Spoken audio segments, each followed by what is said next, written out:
Bienvenue dans Tuba. Je suis Géraldine Févra, consultante en stratégie et en organisation. Je t'aide à passer de sous-l'eau à CEO. Que tu sois freelance, solopreneur ou que tu veuilles le devenir, Tuba te fait plonger chaque semaine dans le monde de l'entrepreneuriat. Tous les mardis, retrouve un nouvel épisode où je pars à la rencontre d'entrepreneurs. Ici, tu trouveras des idées, des conseils, des outils pour ton business, pour t'aider à entreprendre de manière libre et pragmatique. En clair, pour faciliter ton entrepreneuriat. Bonne écoute! Aujourd'hui, je suis avec Éléonore. Bonjour à toi, comment ça va? Salut Géraldine, écoute, ça va très bien. Je suis ravie d'être avec toi cet après-midi, parce qu'on est déjà l'après-midi. C'est ça, merci. Je suis trop contente aussi qu'on soit ensemble. Et pour la petite histoire, on avait déjà fait des tentatives avortées techniquement. Donc enfin, on enregistre cet épisode. Je suis ravie. Cette saison, on parle d'entrepreneuriat et de parentalité et de comment est-ce qu'on peut concilier les deux.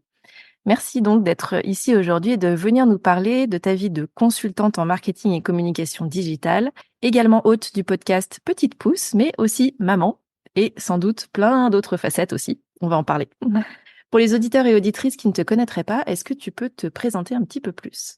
Eh ben oui, écoute, avec grand plaisir. Effectivement, on est souvent multicasquette quand on est entrepreneur. Donc, comme tu l'as dit, moi, je suis consultante en marketing et communication digitale à travers l'agence Authentique Communication que j'ai créée il y a 4 ans et dans laquelle, en fait, j'accompagne les entreprises, les professionnels à développer leur visibilité en ligne et attirer les bons clients à eux, grâce notamment aux réseaux sociaux, à la création de sites internet, mais aussi j'ai tout un axe un petit peu coaching et formation où je vais accompagner les entrepreneurs, solopreneurs qui veulent communiquer mieux de la bonne façon tout en restant authentiques, alignés avec leurs valeurs, mais qui n'ont pas forcément les bons outils, la bonne méthode ou qui ont des blocages aussi internes qui les bloquent en fait dans le fait de prendre la parole, de se montrer, d'oser communiquer.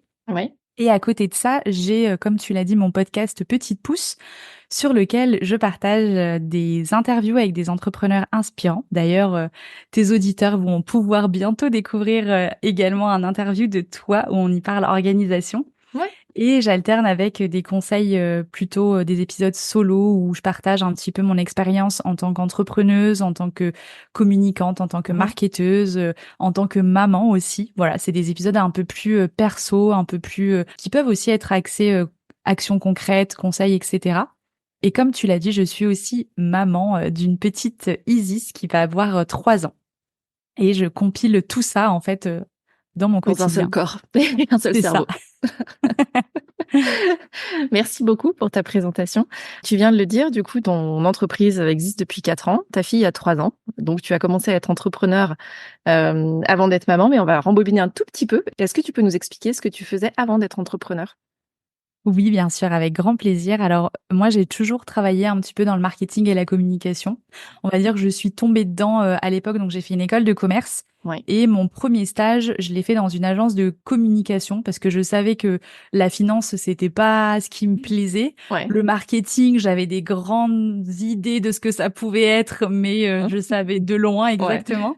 Et donc, j'ai fait ce premier stage dans une agence de communication et en fait, j'ai adoré. Je suis tombée un petit peu dans le bain de la communication, du marketing. Je pouvais développer ma créativité, en même temps comprendre l'humain parce que l'humain, c'est quelque chose qui me passionne aussi. Et du coup, j'ai fait de l'alternance et pendant mon alternance, j'ai travaillé dans une structure où j'ai été chargée de marketing et de communication pendant 2 ans. Donc, c'était une boîte où il y avait aucun service marketing et communication. Donc, c'est vrai que quand on est tout jeune, qu'on a 18 ans, on est trop content de pouvoir mettre en place plein de choses. Ouais. Exactement. Ensuite, j'ai rejoint une boîte plutôt dans l'agroalimentaire où cette fois-ci, j'étais chef de produit marketing. Donc ça, c'était une fois mes études finies.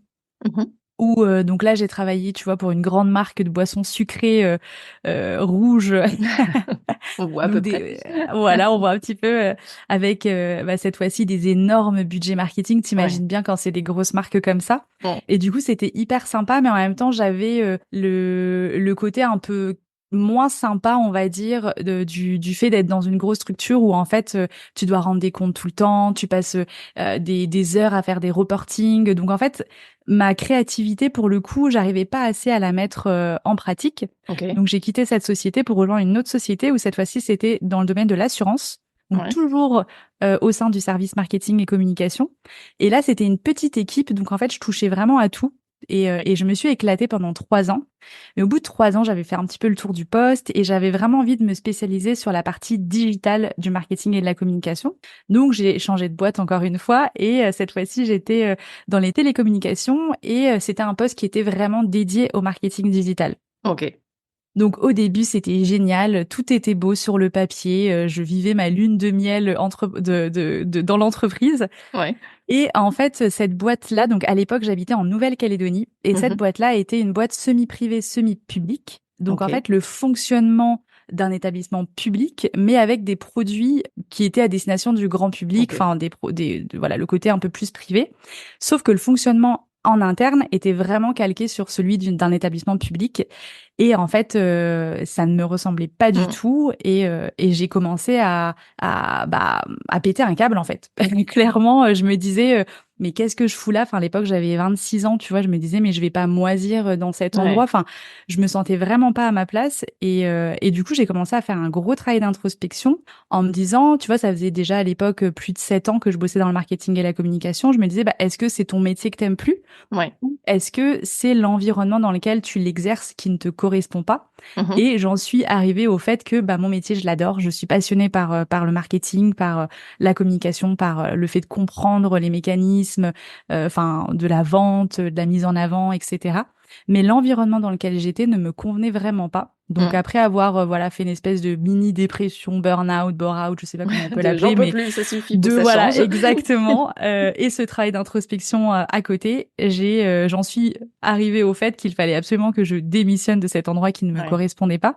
Et je me suis dit, bah, je vais lancer, en fait, à l'époque, du coup, comme j'avais travaillé à chaque fois dans les grosses boîtes, je travaillais moi-même avec des agences de communication. Ouais. Et je me suis dit, en fait, je vais créer l'agence de communication avec laquelle j'aurais, moi, rêvé travailler. Ok. Et c'est comme ça que je me suis lancée à mon compte en me disant, bah écoute, bah, je démissionne. Tout le monde autour de moi, évidemment, comme tu t'en doutes, me disait, mais t'es malade, t'as le T'as un poste super job. doré, voilà, cadre, avec le 13e mois, la prime d'intéressement, dans une boîte que personne ne te virera jamais, tu vois, dans ce genre d'établissement. Je dis, ah oui les gars, mais en fait, moi, je moisis. Je D'ailleurs, m'ennuie c'est pas déjà, donc non. possible. Exactement. Et je me suis dit, donc, je me lance à mon compte et je me donne 6 mois pour en vivre. Si au bout de 6 mois, j'y arrive pas, et ben écoute, c'est pas grave, au moins j'aurais essayé. Et en fait, je pourrais toujours rebondir, trouver autre chose, etc. Dès le premier mois, j'ai pu me payer. Et là, je me suis dit, OK, t'as trouvé ta place. Ça Ouais. y est, on est aligné, on est bon. Et donc, c'est comme ça que j'ai lancé Authentique Communication. Donc, vraiment, une communication alignée, authentique et aider les entrepreneurs qui ont cette vision, tu vois, qui ont ces valeurs-là à développer leur communication. Et là, pour le coup, vraiment en ligne, puisque c'est vraiment sur la partie digitale que je me suis spécialisée. Ouais. Et tu vois, ça fait 4 ans et demi même maintenant.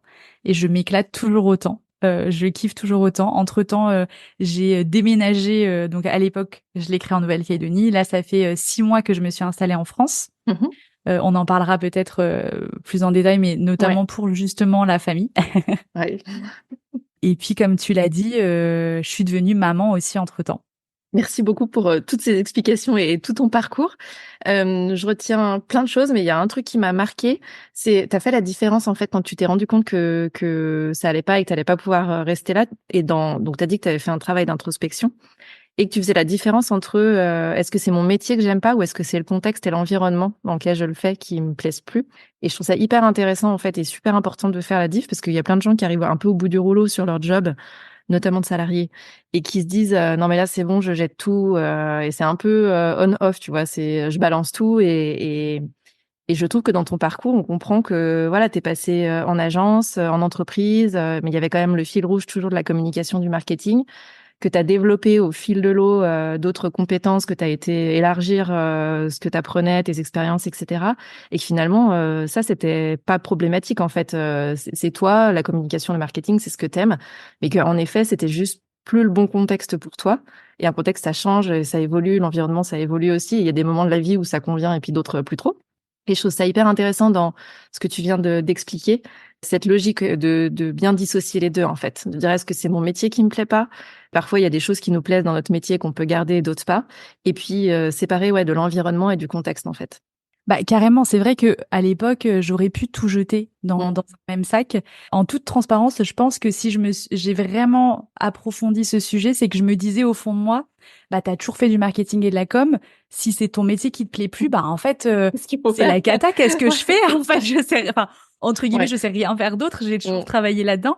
Et heureusement, Dieu merci, c'était C'était ça. c'était pas mon métier que j'aimais plus. Bon, après, j'avais plein d'autres idées d'autres parcours que j'aurais pu faire et Ouais. d'autres métiers que j'aurais pu faire. Mais c'est vrai qu'à ce moment-là, en fait, je me disais, bah, c'est vrai que comme tu mets tout dans un même sac quand les choses ne vont pas bien, Ouais. je me disais, mais enfin, finalement, ça fait des années que je fais ce métier-là, j'ai toujours aimé. Pourquoi, en fait, là, je l'aime plus, ce métier? Mm. Et c'est là que je me suis dit, mais c'est pas le métier que j'aime plus. En fait, c'est Ouais. le contexte, c'est l'environnement, c'est la façon de manager, c'est les projets bloquants, c'est tu vois, c'est tout cet environnement autour qui est Ouais. lourd, qui me pèse et qui ne me ressemble pas. En fait, j'ai l'impression, Mm. tu sais, qu'on me forçait à rentrer dans une case et Ouais. en fait, je me sentais tout étriqué et puis c'était une case toute sombre avec des toiles d'araignée. Enfin, c'était T'as pas envie vraiment d'être pas, en fait. non, Je veux pas vraiment rester pas là pour jusqu'à la moi. fin de ma carrière, merci. C'est ça. Et je pense que c'est vraiment comme tu le dis, cette vision où je me disais, tu vois, je voyais autour de moi des personnes qui étaient là depuis 20 ans, Mm. qui étaient pas épanouies, qui passaient leur temps à la cafette à se plaindre. Et je me disais, mais je veux pas être la Janine de la cafette qui Ouais. passe ses journées à dire du mal sur ses collègues et sur son chef, qui est complètement rabougrie parce qu'en fait, elle déteste ce qu'elle fait toute la journée et qu'elle a la boule au ventre quand elle arrive le matin. Enfin, j'avais pas envie d'être cette personne-là. Mm. Et je me suis dit, si déjà tu ressens ça alors que tu as 26 ans, mais si tu restes là-dedans, en fait, quand on Ouais. aura 40, tu seras quoi, en fait? Tu seras pas du tout la personne que tu as envie d'être, finalement. Mm. Ouais. Ouais, mais c'est ultra important. Et c'est vrai que souvent, tu as des gens qui sont sur des logiques ou des réflexions de reconversion, qui ont tendance à partir dans quelque chose qui est complètement différent et qui parfois reviennent un peu en disant, ah non, mais finalement, il y avait quand même un fil rouge, il y avait quand même quelque chose que je faisais avant et qui me plaisait. C'est pas, on-off, je passe de zéro à quelque chose de complètement différent, même si des fois ça arrive aussi. Mais je trouve ça intéressant de creuser aussi le fil rouge et parfois aussi de se faire accompagner, tu vois, de personnes extérieures, parce qu'on n'est pas toujours, quand on se pose des questions soi-même, on n'est pas toujours on n'a pas le recul nécessaire, on va dire, tout le temps sur soi, sur ce qui nous plaît pas et tout ça. Et donc, je trouve ça intéressant dans ton parcours, cette idée de bien dissocier les choses, en fait. Même au moment où ça va pas, de prendre le temps quand même et le recul, de séparer et parce que je pense que c'est du temps que tu gagnes sur l'après, en fait. Et c'est ce que tu disais, dès le premier mois, tu te payes. Aussi parce que je pense que tu étais très au clair et pour le coup très aligné, très authentique dans ta réflexion. C'est pas un hasard, mais dans ce qui te plaisait, ce qui te plaisait pas et la manière dont tu voulais le faire, en fait. Ouais, carrément. Et j'ai passé des mois et des mois à justement à me poser les questions de Ouais. c'est quoi mes valeurs, c'est quoi, tu vois, je commençais à travailler mes offres de services que j'allais proposer avant même d'avoir Mm. quitté mon job. Donc en fait, j'avais posé, tu vois, ma démission. Sauf qu'en fait, bah quand ça fait plus d'1 an que t'es dans une boîte, tu sais, t'as 3 mois de Ouais. préavis. Et en fait, ces 3 mois-là, je les ai passés à travailler sur mon futur projet, en me Trop disant, bien. bah comme ça, le jour où j'ai fini officiellement ce job-là, Ouais. j'aurais avancé au maximum. En fait, je perds pas de temps, quoi. Ouais, c'est ça. Et je Mm. pense qu'il y avait ce côté-là aussi de, bah, tu quittes un super job sur le papier pour Ouais. quelque chose d'incertain. Et j'avais envie de prouver aussi, tu vois, à moi-même, à mon entourage, que c'était pas un coup de tête et que je C'était me construit, lançais un quoi. peu dans Ouais. le vent, mais que c'était vraiment une Mm. réflexion, tu vois, une vision où j'ai vraiment posé sur le papier, c'est quoi, tu vois, j'ai réfléchi à toute ma stratégie, c'est quoi Mm. mon client de cœur, c'est quoi les offres que je veux proposer, c'est quoi ce qui me rend unique par rapport à d'autres agences. Enfin, vraiment, j'ai fait tout ce travail. Ouais. Bon, après, c'était facile, entre guillemets, pour moi, parce que c'est mon métier de faire C'est du ton job. marketing Ouais, bien sûr. et Mais c'était quand forcément, même je préparé, savais anticipé, quoi. voilà, toutes les étapes qu'il fallait un petit peu, Mm. bah, approfondir avant de se lancer. Et comme tu dis, je pense que c'est ça qui a fait que dès le premier mois, j'ai pu me payer parce que j'étais vraiment au clair avec ce que je voulais proposer, ce que je voulais apporter comme valeur aux personnes que j'allais accompagner, Mm. quelles personnes j'avais envie d'accompagner Ouais. aussi, Ouais, ça évite de se disperser, etc. Mais ça te fait un bon point complètement. de départ, en fait. Ouais. Et ça s'est affiné au fur et à mesure. Et tu l'as dit tout à l'heure, il faut se faire accompagner parfois. Moi, je me suis fait accompagner à ce moment-là. Ouais. Ok. Et ça a été hyper utile. Ça m'a énormément aidé à creuser des questions sur des choses que tu veux pas forcément voir, C'est ça. ou ça te pousse aussi, tu sais, comme tu as quelqu'un à qui tu dois rendre des comptes, entre guillemets, à mettre en place les actions, pas procrastiner, etc. Mm. Donc, je me suis fait accompagner par une coach business à ce moment-là. Ouais. Et je conseille, enfin vraiment à toutes les personnes qui se lancent, qui ont des peurs, qui ont un manque de confiance, etc. Franchement, faites-vous accompagner, ça change la vie. Ouais. Ça change la vie, ça fait gagner du temps. Alors effectivement, c'est un investissement au départ, mais enfin, tu l'as dit, tu t'es payé dès le premier mois, et sachant qu'en plus, ton objectif en gros, j'essaye 6 mois et je vois 6 mois, c'est hyper court en fait dans un chemin entrepreneurial. Donc l'enjeu était quand même important pour dire bon bah c'est maintenant en fait quoi. Ouais, carrément. Mais tu vois, j'ai toujours eu cette envie d'aller vite, entre guillemets. Mmh. Et du coup, pour moi, 6 mois, déjà, c'était trop long. Si je me payais pas au bout de 6 mois, je me disais, mais meuf, hein, c'est que ton truc, il est pas réussi, quoi, tu vois. Alors après, évidemment, ça dépend des projets. Il y a des projets Ouais. où 6 mois, c'est beaucoup trop court. Mais moi, j'étais sur de la prestation de service. Donc, Mmh. en soi, tu vois, j'ai pas de gros investissements. J'ai des grosses marges. Ouais. J'ai pas de, tu vois, enfin, c'est quand même beaucoup plus facile de se dire, je suis rentable au bout de 6 mois quand tu fais de la prestation de service Ouais. que si tu développes un produit, un Ouais, bien sûr. SaaS ou Ouais. voilà, ça dépend vraiment du domaine d'activité. Ouais, tout à fait. Après, tu as un temps en chambre de travail, etc. Après, je crois que enfin, les chiffres, en fait, c'est que les boîtes, en moyenne, deviennent rentables au bout de 3 ans. Donc, après, c'est sûr que dedans, il y a toutes les boîtes, du B2B, aussi. Enfin, bref, tout est mélangé. Donc ça dépend. Mais c'était très ambitieux, je trouve, le 6 mois. Et donc, si en plus, tu as réussi en un mois, c'est royal, quoi. Ça t'a conforté aussi dans le chemin que tu prenais. Ah bah complètement, pour le coup, je me suis dit, bon bah, après, j'ai pas fait des millions d'euros forcément dès le premier mois, Ouais, mais je pouvais mais me payer, tu ouais, c'est vois. ça. C'est C'était les juste les ça. premières fois où ça arrive, c'est quand même Ouais, le gros kiff, quoi, de dire mon c'était, Dieu, je mais me en fait, disais, non mais ça marche, exactement, quoi. c'est trop ça. Je me disais, bah en fait, j'arrive à créer de l'argent et je Ouais, peux payer mes factures avec, quoi. Tu c'est vois, c'est ça. vraiment ce Ouais, truc de, j'y arrive, quoi. C'est moi-même qui crée mon propre argent. c'est ça. Je sais pas si ça t'a fait ça. Moi, j'avais l'impression que c'était une monnaie différente, tu sais, que c'est pas comme si c'est des euros d'habitude quand t'as le salaire qui tombe. T'as l'impression que c'est un truc un peu, c'est pas que c'est pas réel, mais c'est ce que tu viens de dire, c'est que tu crées de l'argent, en fait, et t'arrives à payer tes factures avec. Et du coup, c'est un truc un peu irréel les premières fois où tu te dis, ah ouais, mais je m'auto-fais des virements de ma boîte vers moi. Et en fait, tout ça s'alimente très bien. Mais les premières fois, c'est hyper bizarre, en fait. Mais complètement. Et je trouve que c'est de l'argent qui a encore plus de valeur. Enfin, moi, je le Ouais, ressentais comme ça, où en fait, je me disais, bah, genre, c'est la sueur de ton front, entre guillemets, mais ouais. de toi toute seule qui Mais a toi créé toute cet seule, ouais, c'est argent. ça. Mm. Et donc, en fait, c'est comme si cet argent avait encore plus de valeur que, bon, bah voilà, je viens tous les jours au taf, on me fait mon salaire, mais c'est un peu un truc automatique, peu importe ce que j'ai produit, on me paiera la même chose, tu vois. Ouais, Là, c'est vraiment toi qui crée cet argent, dans le sens où si tu produis clairement. pas, enfin, surtout sur de la prestat de service, Ouais. si tu produis pas, bah tu gagnes pas de sous Mm. entre guillemets. Enfin, tu vois, je veux Ah dire bah oui, c'est assez binaire, l'argent hein, est voilà c'est oui. est corrélé à ton travail. Et après c'est ça aussi qui m'a, enfin du coup c'est cette nouvelle vision et cette nouvelle notion de l'argent qui a Mm. fait que je me suis énormément ensuite intéressée, tu vois, à l'investissement, à la gestion financière, à toutes ces choses-là qui me semblaient hyper ennuyeuses et et rébarbatives avant. Ouais, Et quand je me suis lancée dans l'entrepreneuriat en me disant, bah voilà, maintenant, c'est toi qui gères ton argent, donc en fait, il faut que tu le maîtrises, c'est toi qui dois investir parce qu'en fait, t'as pas de retraite. Enfin, tu ouais. vois, il y a toutes ces questions-là aussi qui viennent à côté. Mm. Et, euh, et du coup, c'était un nouveau champ qui s'ouvrait à moi, en fait, de Ouais, connaissances, d'expériences, d'apprentissage. Et c'est tellement formateur, je trouve, quand on est à son compte. clairement, clairement. Tu le disais donc, tu as créé ton agence, tu te rends compte assez vite que ça fonctionne et pas si longtemps après, puisque quand tu nous dis que ça fait 4 ans et demi et que ta fille a 3 ans, finalement, c'est une histoire de quelques mois, tu tombes enceinte. C'est quoi les challenges, en fait, à ce moment-là de, ouais, comment ça se passe, en fait? Quelles sont les questions que tu te poses et comment t'envisages ça? Ouais, alors effectivement, je crois que ça faisait même pas un an Ouais. que j'avais lancé mon agence quand je suis tombée enceinte. Après, c'est un projet qu'on avait depuis un moment et que j'avais mis du coup de côté en disant à mon homme, écoute, là, c'est, Je enfin, pars partout. psychologiquement, je ne peux pas créer deux bébés en même temps, c'est pas Ouais, possible. c'est ça. Donc en fait, je me concentre d'abord sur mon entreprise parce que c'était important pour moi d'avoir une stabilité financière en fait le Ouais. jour où je deviens maman, tu vois, Mm. d'avoir un espace où je peux créer un cocon safe pour mon enfant et où Mm. moi je me sens aussi en sécurité pour pouvoir bah élever cet enfant dans les meilleures conditions. Et donc mon homme m'avait dit évidemment, enfin je comprends, on met ce projet de côté et puis on verra bien quand ça arrive. Et du coup, c'est arrivé au bout d'un an. Donc heureusement à ce moment-là, comme je te l'avais dit, bah mon entreprise fonctionnait très bien. Ouais. Tu vois, ça faisait un an où bah je me rendais compte que tous les mois, j'arrivais à monter un petit peu plus, tu vois, et à Mm. générer le chiffre d'affaires bah qui moi me convenait très bien pour pouvoir me payer mes charges, pouvoir investir un petit peu, etc.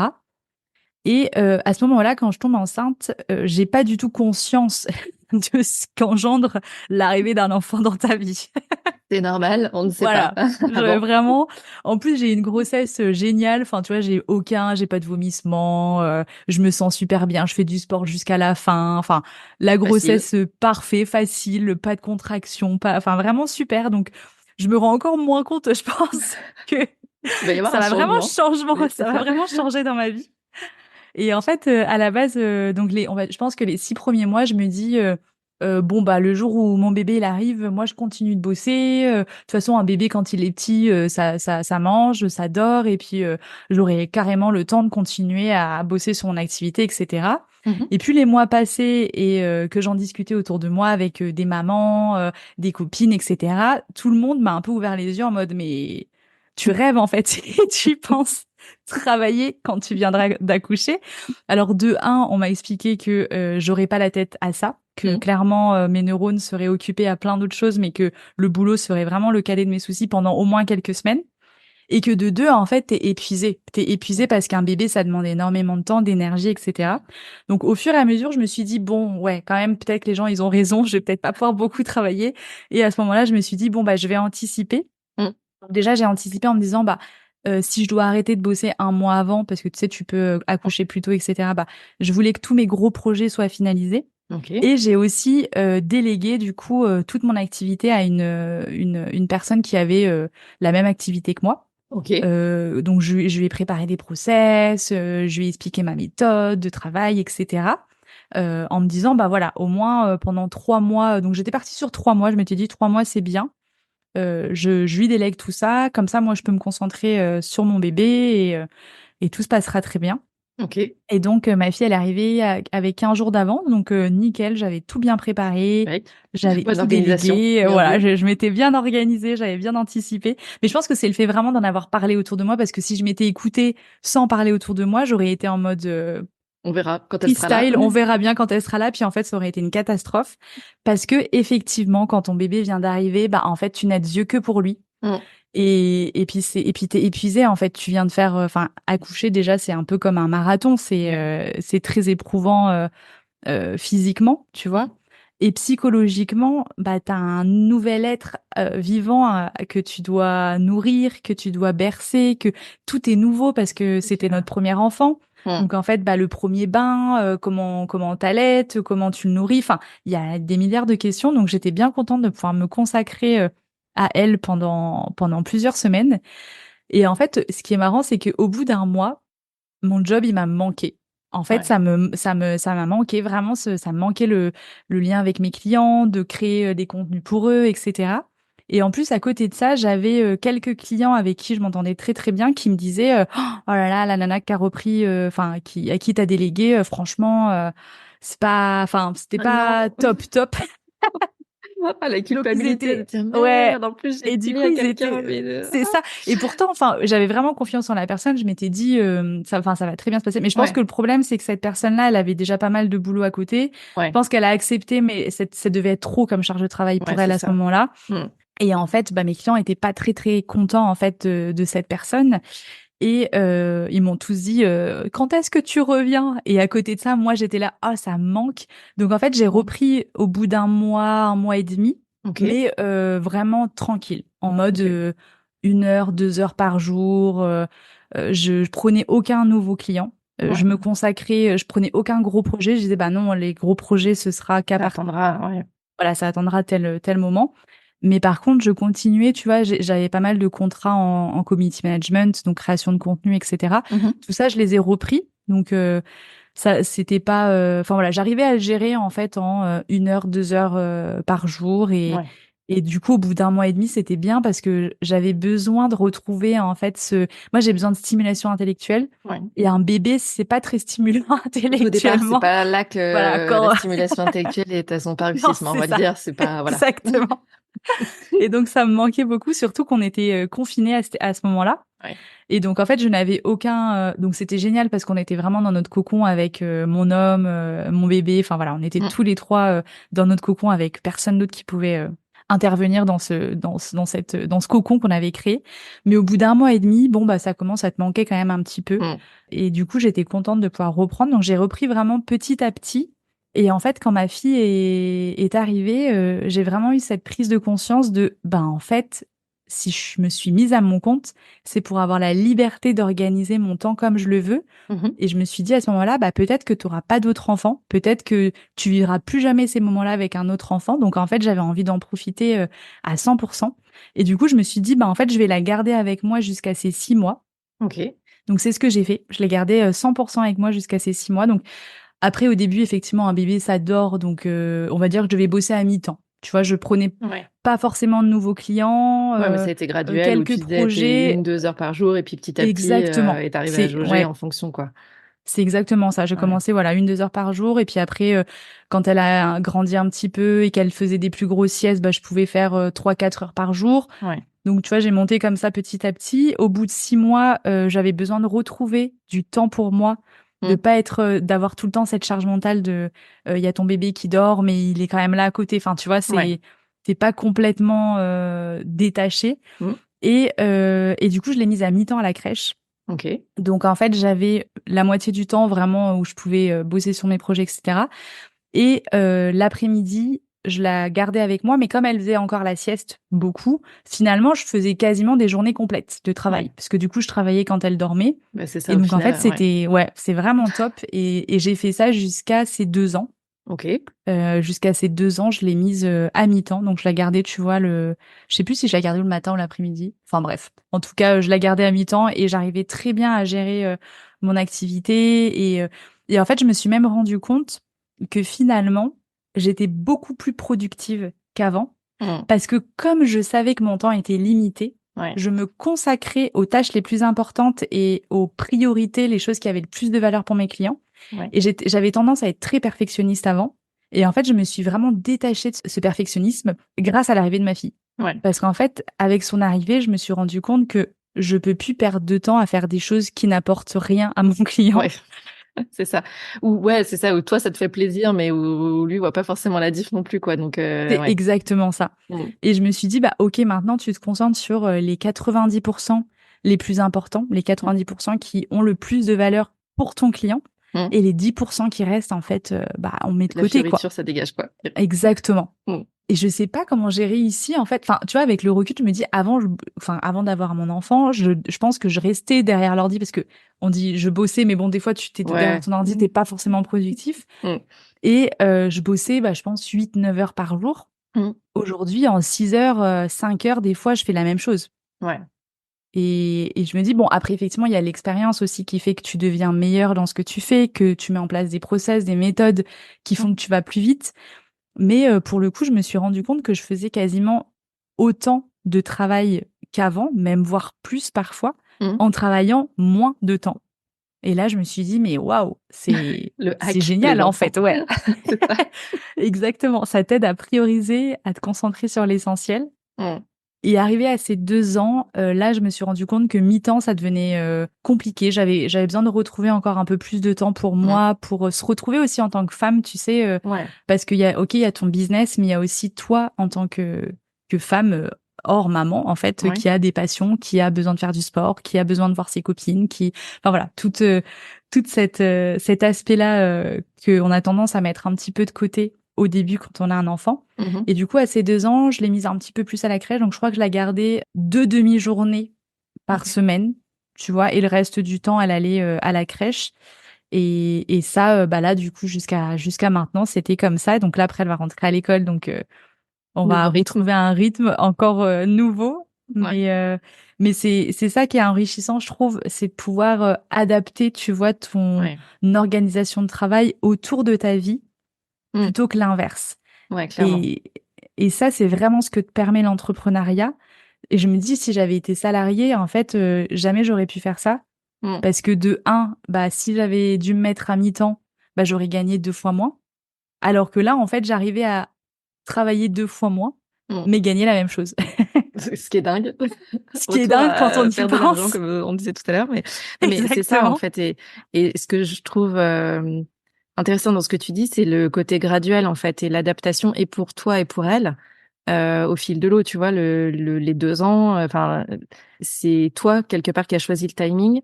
et qui a décidé en fait de comment t'adapter ça au fil de l'eau. Et en effet, aujourd'hui, le salariat en France permet pas de, ou alors c'est considéré qu'en effet, tu as une énorme perte de revenus. Mais ça permet pas ça, en fait. Ça permet pas de se dire, est-ce que j'ai encore besoin de rester avec mon enfant? Est-ce que j'ai même reprendre le boulot plus tôt, tu vois? Je suis même pas sûre que techniquement ce soit possible, en fait.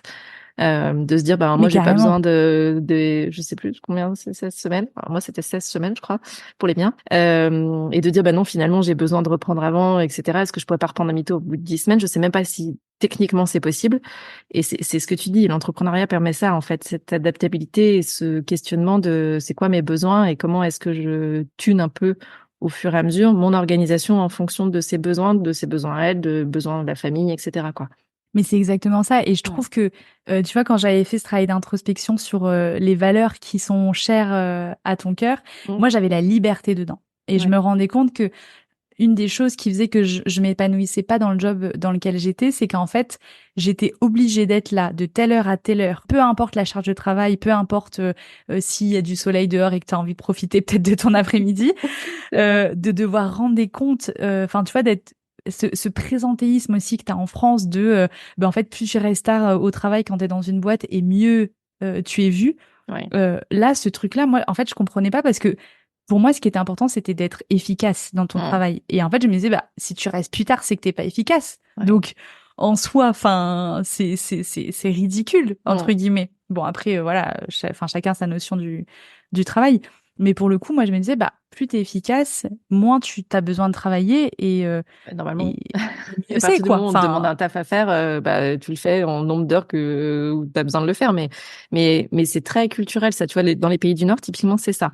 Les horaires de fin de boulot sont assez tôt parce que la culture, c'est d'aller faire du sport en fin de journée, d'avoir du temps pour soi pour faire du sport. Et culturellement, pour avoir bossé avec pas mal de Norvégiens, de Suédois, de Finlandais, si tu restes après 17 heures, c'est hyper mal vu de la hiérarchie des collègues parce que c'est genre, c'est ça, t'es pas organisé en fait, t'es pas efficace dans ton job. Tu devrais pas être là en fait, tu devrais avoir fini et pouvoir partir comme tout le monde. Et je trouve ça hyper rigolo parce que en France, c'est plutôt l'inverse. T'as des gens qui vont rester jusqu'à 18 heures pétantes parce que c'est pas bien vu de partir avant 18 heures, mais qui vont rouiller pendant 1 heure ou 2 heures parce qu'ils ont plus rien à faire à la fin de la journée en fait. mais c'est Et exactement du ça. coup, t'es là, mais c'est quoi la logique en fait, voilà. Donc je trouve ça intéressant. Et en effet, dans le salariat, on n'a pas forcément tout le temps cette flexibilité-là. Ou alors, si tu t'octroies cette flexibilité de te dire, non, mais moi, si j'ai fini à 16 heures, en fait, les gars, je me casse à 16 heures, il peut y avoir des répercussions. En fait, déjà, toi, tu vas avoir une bataille interne de est-ce que je peux le faire? Est-ce que j'ai le droit de le faire? Est-ce que c'est pas chaud pour moi, pour mon job, etc. Et potentiellement, tu vas te prendre des réflexions en plus autour, quoi. Ouais, c'est exactement ça. Il y a vraiment ce truc du regard des autres, tu sais, les Ouais. réflexions qu'on va te faire. Ah bah tu prends ton après-midi. Fameux. Ah bah ça va, tranquille aujourd'hui. Ouais. On se T'as un foule pas rendez-vous trop, ou tu vois. ouais. Exactement. Et toutes ces réflexions, moi, je pouvais pas en fait parce que, enfin, je sais pas comment dire, mais c'est un peu comme si j'arrive pas à mettre un masque pour faire semblant quand Mm. j'arrive dans une entreprise. C'est pas possible. C'est pour ça que j'ai appelé ma boîte Authentique Mm. Communication parce que je peux pas faire autrement en fait. Ouais. Et je pense que les gens qui arrivent bien, après, ça dépend des boîtes, évidemment. Moi, la boîte dont je te parle, c'était, je te dis, un énorme Ouais. établissement qui fonctionnait en mode public, Ouais. avec des gens qui travaillaient là-bas depuis 20 ans pour la plupart. Enfin, tu vois, c'est vraiment Ouais, notre c'est un environnement. environnement Aujourd'hui, particulier. ouais, complètement. Aujourd'hui, je pense que tu as plein de boîtes qui sont hyper souples, qui te Mm. permettent de télétravailler, qui te font pas de réflexion et qui ont un petit peu cette approche norvégienne, comme tu dis, des pays Mm. de ces pays-là qui moi j'adore. Enfin pour le coup, je pense que on devrait tous fonctionner de cette façon-là. Après enfin je me dis toujours c'est un mal pour un bien parce que si j'avais pas vécu cette expérience, j'aurais pas osé me Ouais. lancer à mon Ça compte. t'aurait peut-être pas lancé, c'est ça. Ouais. Exactement. Là, c'est le fait vraiment d'être tellement inconfortable que je pouvais plus rester dans cette situation Mm. qui a fait que je me suis mis un coup de pied aux fesses en me disant bon, allez maintenant c'est bon, Faut y aller. on arrête les conneries, on y C'est va. ça.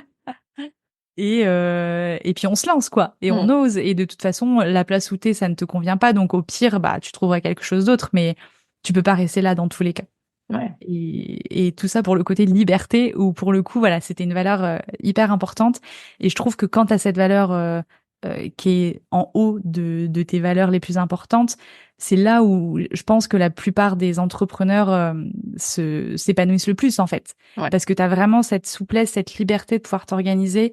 Et moi, mon objectif aujourd'hui, c'est d'avoir, enfin, c'est de continuer plutôt à créer un business qui soit au service de ma vie et pas l'inverse.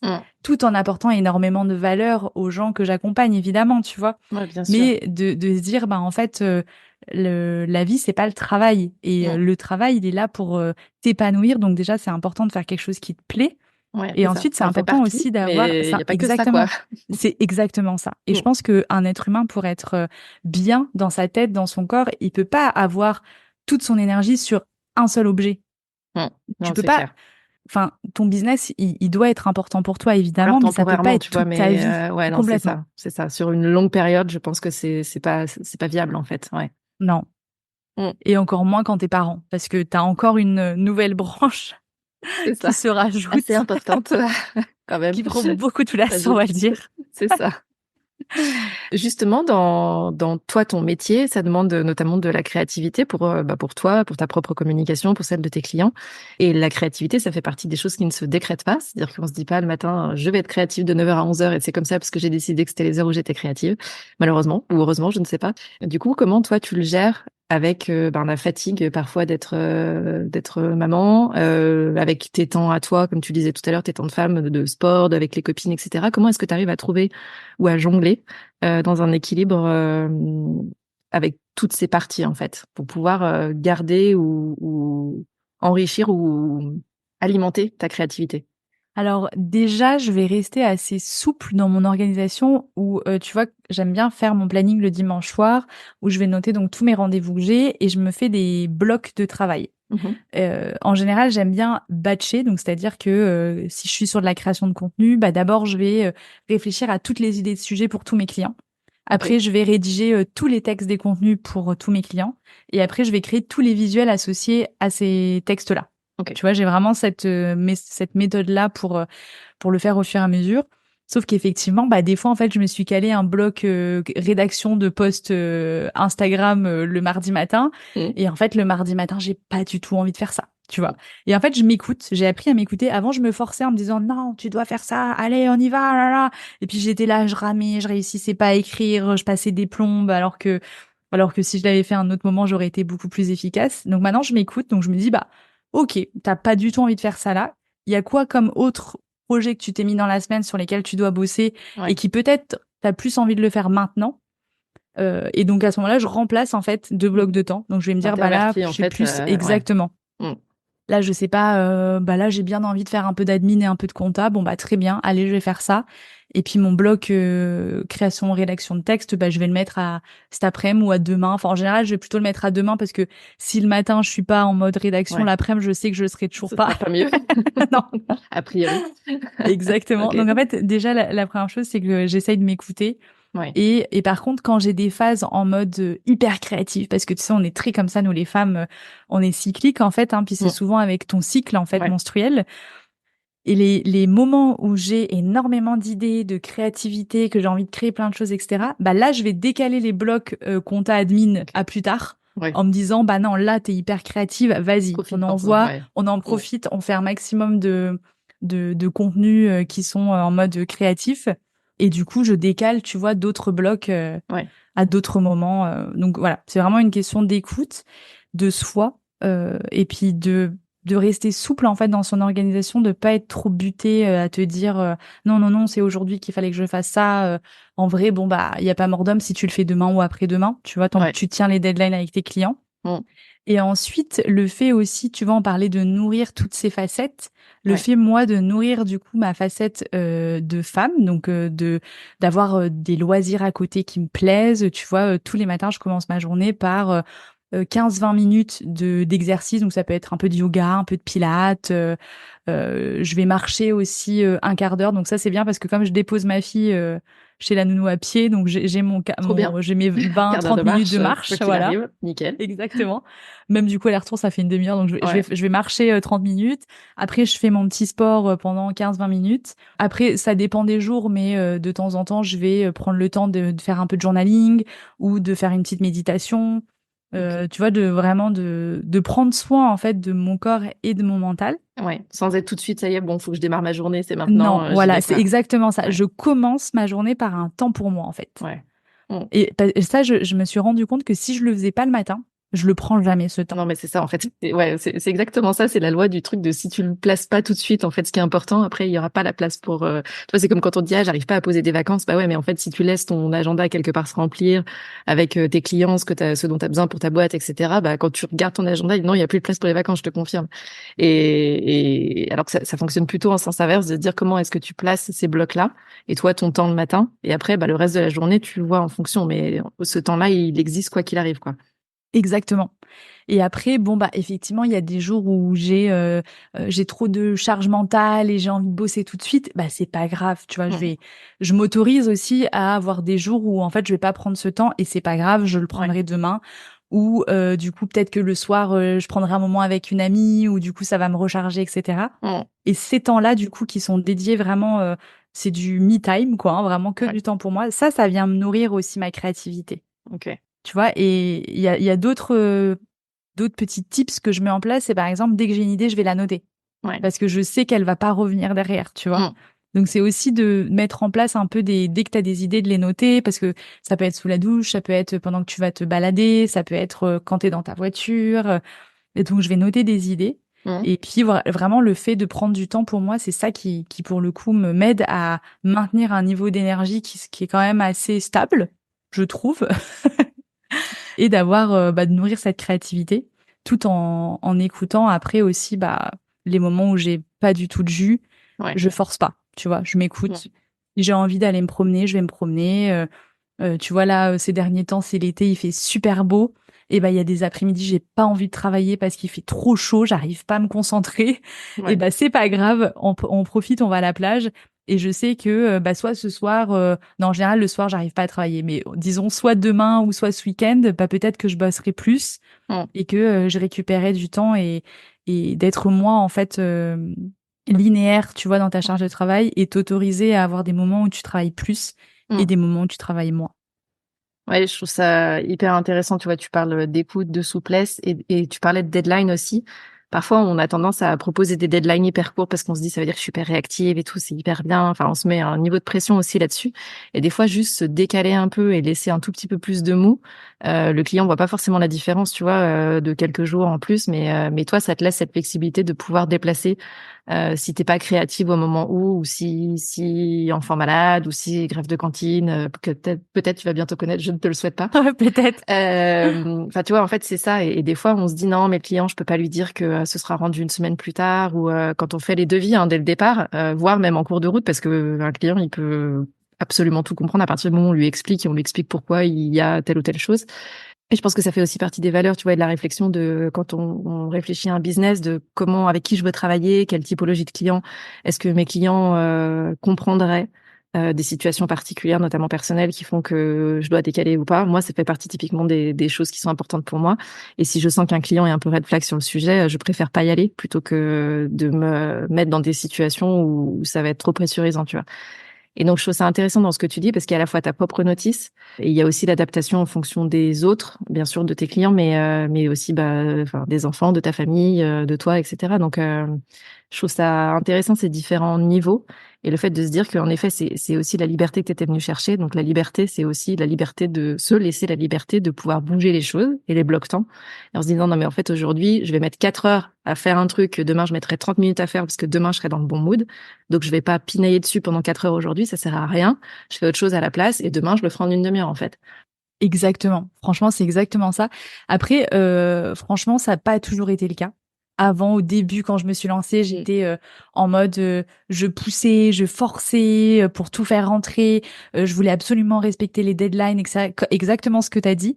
Et au fur et à mesure, je me suis rendu compte, déjà que, comme tu l'as dit, au lieu de mettre 4 heures, si je m'écoute, j'en mets 30 minutes le lendemain. Donc, en fait, autant que je passe 4 heures à faire autre chose. Enfin, tu vois, voilà, vraiment, c'est ridicule de se forcer. Ouais. Et l'autre point, c'était sur les deadlines où moi, c'était vraiment quelque chose qui était hyper important pour moi. Tu vois, si j'ai dit à mon client, je t'envoie le truc le lundi, il faut que le lundi matin ce soit envoyé et tout ça. Ouais. Et une fois, j'ai vraiment pas pu. Et j'ai expliqué à mon client, enfin voilà, je suis désolée, je t'avais dit que je t'enverrai lundi, mais en fait, ce sera pas possible, je te l'enverrai mercredi. Et là, le client m'a dit, aucun souci. Et ça m'a vraiment débloqué un truc dans mon cerveau en mode, bah oui, il y a pas de souci en fait. Enfin, tu vois, je veux dire, C'est il y a clair. pas mort d'homme encore une fois. Enfin, tout dépend du métier que tu fais, mais moi, je fais de la création de contenu et la création de site web. Donc Ouais. autant te dire que si le post il sort le vendredi au lieu du lundi, Mm. personne ne va en mourir. Non, c'est Tu ça. vois, Et personne ne va te contacter. Tu vois, j'ai souvent ça avec des clients sur mais ma newsletter est pas partie dans les temps, etc. Ok, est-ce que tu as quelqu'un qui t'a écrit en te disant ta newsletter doit sortir le mardi à 7h, il se trouve que nous sommes mercredi, je n'ai toujours pas la newsletter, est-ce que c'est normal? Enfin, non, tu vois, enfin, à un non. moment, non.